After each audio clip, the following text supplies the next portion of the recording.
It's not bragging because it's true. We need to brag more as women. And F what people say and how they feel, it's the truth. If you were lying about your accomplishments, that's one thing. But we just need to get out of our own way and admit the stuff that we've worked hard at and sacrificed for. You may be the first in your family to go to college, to come to this country, to make money, like all of these different things. Own that. You have battle scars.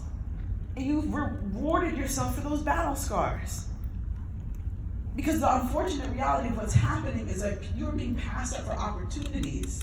Not because you're not good enough, but for the fact that you don't own it, no one else around you sees it. And so of course they're passing you up because you're shrinking. That's the reality of it. So when you look at mediocre Bob and be like, why did mediocre Bob get the promotion? Mediocre Bob, yes. Because you know where mediocre Bob went to school. And if he went to an Ivy League school, he doesn't say, you know what, I went to school in Boston. He said, I went to Harvard. And I was in this school, this organization, and that organization, mediocre Bob barely went to school. He barely graduated. And his dad probably hooked him up. Like all these different things. None of that is your concern. Your concern is owning the things that you've actually done.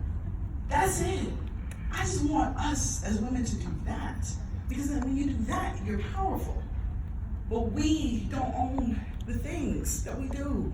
We think we're bragging. And you're just speaking truth. Yeah. I have a question for you when you're saying, when we're asking ourselves what we're the best at. One of the things that I struggle with and I try not to do is compare myself, because I feel like sometimes that will stop me. It goes back to a lot of the themes of like women are perfectionists. I'm an artist in particular, so we're the worst at that.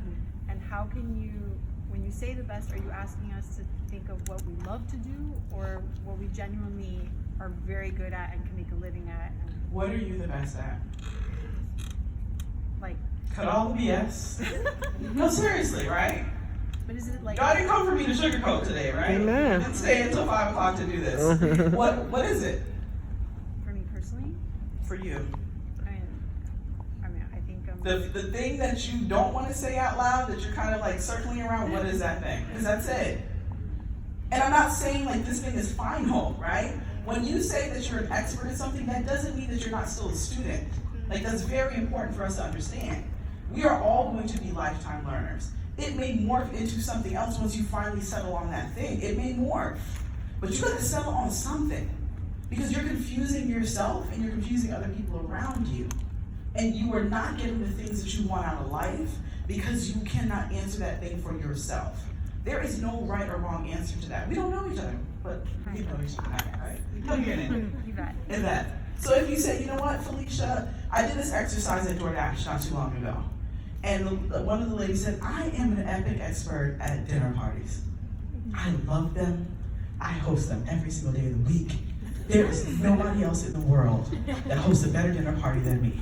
Ooh. And I was like, okay, I believe you. And then what she did was back it up. I've been hosting dinner parties since I was 5 years old. I started off hosting tea parties, and then I graduated, right? I've been hosting dinner parties for 25 years. I've taken this class and that class.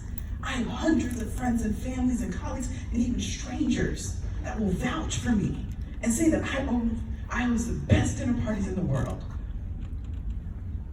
Are we gonna question if she is an expert at dinner parties? Why not?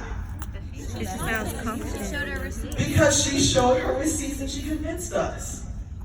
Right? God, ladies, this is hard work because it's deep internal work, but it's really not that hard. I'm not asking you to do nothing that you have not accomplished. That's the thing. So we gotta get out of our own way, get out of our own head. We are oftentimes our own worst enemies, and I've personally been there, right? So many times. Like, introduce yourself. I'm like, well, you know, I'm a mom of 2. I grew up in South Florida. You know, I work in technology.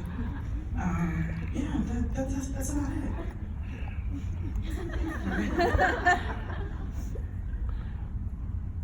bio is long as all get out. It is. But I've sacrificed to get to that point, right? And so when I do need to introduce myself, or when I need to be introduced, I send them the whole bio. Y'all gonna read this. This is expensive, right? Our degrees are expensive.